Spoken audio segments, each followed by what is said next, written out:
City India news Telugu.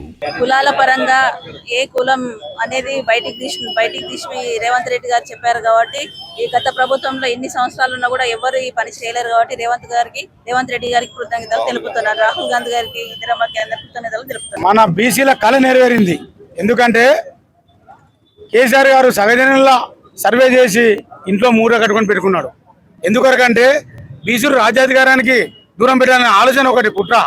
ఈరోజు రాహుల్ గాంధీ గారు ఏదైతే చెప్పినారో ఎవరు ఎంత ఉండో మేమెంత మాకంత అనే దాన్ని దేశవ్యాప్తంగా తీసుకెళ్తున్నారు. ఇప్పుడు కూడా ప్రధానమంత్రి మోడీ ఒక బీసీ, కానీ బీసీలకు 40% రిజర్వేషన్ చేయమని చెప్తే 2 సార్లు జంతర్ మంతర్ దగ్గర మేము ధర్నా చేసాం. ఆయన కూడా బీజేపీ పార్టీ నిమ్మక నీరు ఉంది.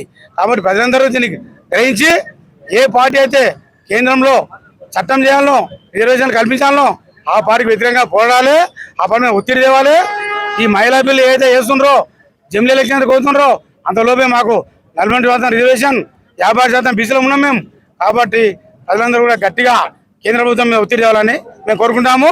ఈ బీసీలకు కులగం చేసినందుకు కొరకు మేమందరం కూడా తెలంగాణ ప్రజలందరూ కూడా రాహుల్ గాంధీ గారికి కానీ రేవంత్ రెడ్డి గారికి ఎమ్మెల్యే ఎన్ఎస్ చౌదరి గారికి కృతజ్ఞతగా భాగంగా ఉంటామని చెప్పేసి కాంగ్రెస్ పార్టీ సెంట్రల్ అధికారంలో తీసుకోవడానికి మేము పోరాడతామని కోరుకుంటాం. సమగ్ర కుటుంబ సర్వే ద్వారా గతంలో సర్వే చేసినా ఎక్కడ మా ఆధిపత్యం పోతుందో అని చెప్పి గత ప్రభుత్వం బయట పెట్టకుండా ఎస్సీ ఎస్టీ బీసీ మైనార్టీ వర్గాలను మోసం చేసి వాళ్ళ ఆధిపత్యాన్ని వాళ్ళు ముందుకు తీసుకుపోయే ప్రయత్నం చేస్తే రాహుల్ గాంధీ గారి ఆదేశాలతో మొట్టమొదటిసారి దేశం మొత్తంలో కూడా మన ప్రభుత్వంలో మన ముఖ్యమంత్రి మన పాలమూరు బిడ్డ రేవంత్ రెడ్డి గారు ఆ ధైర్యం చేసి కులగణనను బహిర్గతం చేసి ఏ కులము అంటే ఒక 3-4 కులాలే బయటికి కనిపించినా అన్ని కులాలను పరిగణలోకి తీసుకొని ఏ కులము ఎంతమంది ఉన్నారని చెప్పి ఏ కులంలో ఎంత జనాభా ఉందని చెప్పి బహిర్గతం చేసి మేమెంతో మాకంతా అనే నినాదానికి ఆ యొక్క శక్తినిచ్చి రాబోయే కాలంలో అన్ని వర్గాలు అన్ని కులాలకు